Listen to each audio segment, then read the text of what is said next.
Do you know what I've realized is that Jesus, when he ate with the sinners, the taxpayers, when he was in this impure world, do you know what I realized? He did not once fall for their tricks. He did not once get deceived by the world. He did not once live for the world. The whole time his eyes were on God. His whole time he carried out God's will. The whole time through. And in what I've realized is that when the sinners are just all eating with him, when the taxpayers are just all eating with him, not for once did he lose focus. He knew his eyes were always on him. Even though the world was against him, even though the Jewish were against him, his eyes were always on the top prize, God himself. And I think as Christians, as people, we have to do the same thing. This world, obviously, we know Satan has taken hold of it. We all know that. And we see the devil's promoted everywhere. And I'm so grateful I've been able to escape this cage that I was in of the world, their opinion, their judgment. I was so craving for that. And the fact that I've been able to escape it and finally be obedient, that obedience I was craving for so long, I would always say to myself, 2 days praying, 3 days in a row praying. I wouldn't even get to the second day. But the fact that I don't even need to I don't need to remind myself, because I just do it. I already walk with God. He lives in me. His spirit lives with me now. And the fact that reading and praying is just normal to me now. Back then it was an achievement. Of course it's an achievement to talk to God, but the fact that I can now say I am a proper born again Christian, I wasn't able to do that for so long because I was so into what the world thinks rather than what God thinks. All we need is God's opinion, God's value of you, and it's always a loving response, and that is found in the Bible. And as Christians, what I've realized is that we cannot lose focus.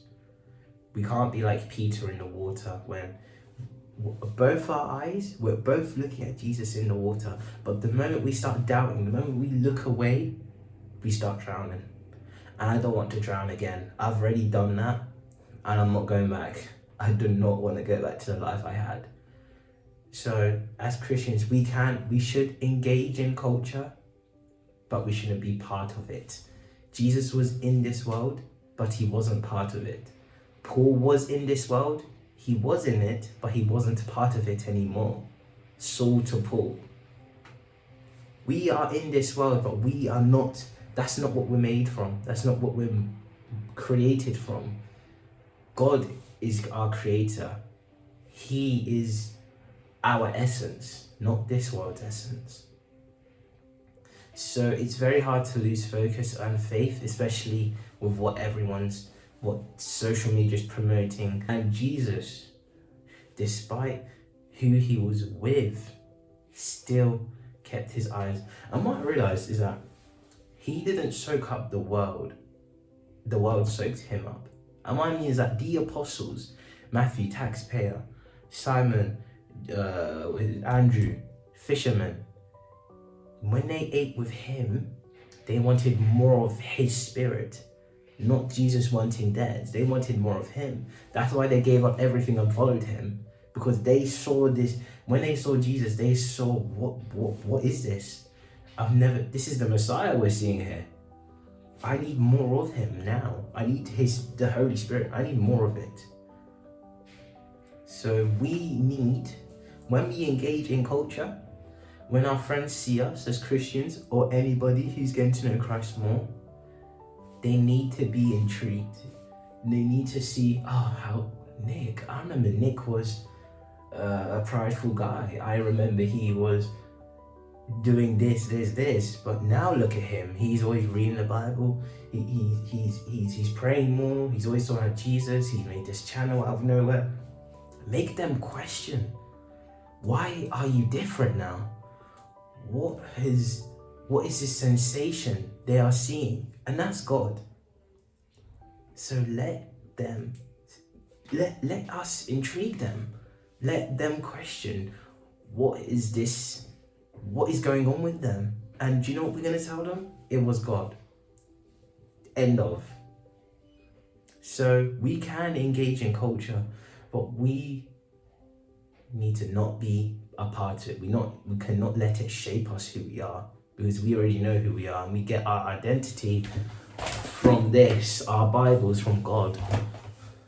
I just wanted to read. I'm reading Imagine Manifesto, a brilliant, sensational book, and it talks about how to engage in culture. This world, right? As much as it's not where it needs to be, as much as it's not great at the moment, I try my best to do videos like this. I try to speak about Jesus as much as possible. As it says here, Jesus calls us into the world as he was called into the world, and we must follow him. That means engaging the world, the culture that we share with our neighbors. I'm not saying do everything that our, let's say, non-believer friends do, or people who don't believe, because, you know, they like to do a few things that the Bible doesn't really talk about and doesn't really condone. So I'm not saying do that. But what I'm saying is at least go out for a drink or eat with them. I think when I became, when I first started to follow Christ again, I started to question, are these friends for me? Should I stop being friends with these people? I don't know. And for so long, I was kind of in that bubble. But no, you shouldn't.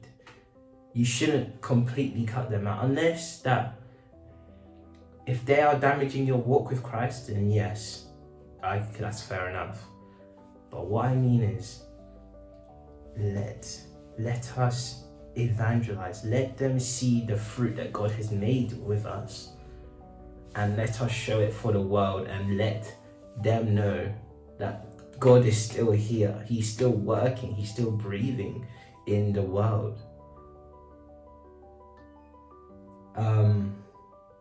So let the world see who we are, for who we truly are. Christ, as I've said before, Jesus left the tools of the kingdom of heaven, and we are continuing to build it now.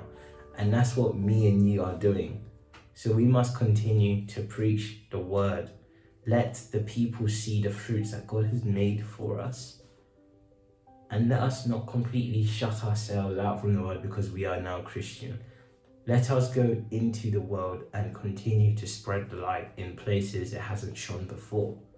So overall what I'm saying is we must engage in culture, but not make it who we are. Let's not make our identity and purpose from this world. It's found from God.